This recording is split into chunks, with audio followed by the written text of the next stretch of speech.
Steve Jobs did the definitive ROI, case study for proving that that was that it was true, that you could make money by designing things that work better for users. So it was hard to argue with the success of Apple, and it was hard to ignore the fact that that a lot of it was dependent on the fact that they had put this effort into making things that were easy for people to use.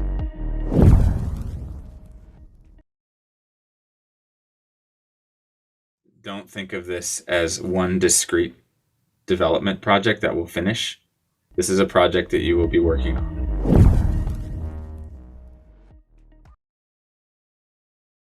It's not a secret, of course. Here, one of the things that we have at Meetup is access to the major trends that are happening around the world, because we see all these different groups and communities starting in those areas. And there's a big opportunity around that I'm going to explain.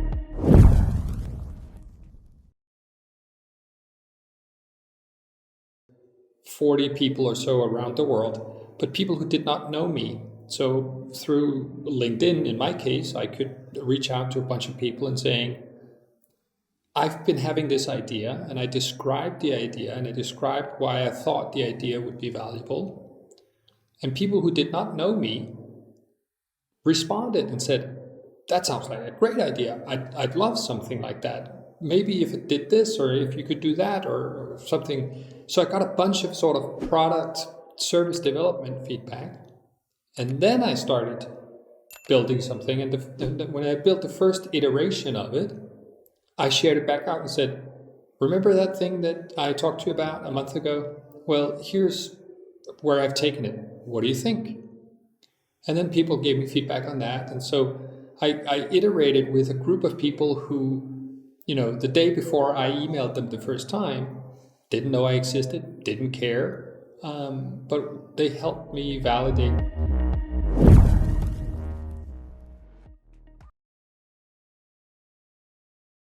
But I think that the main criteria for a brand to be successful is trust. Customers need to know, or like your users, customers, they need to know and understand that you are, who you say you are, and you have specific values.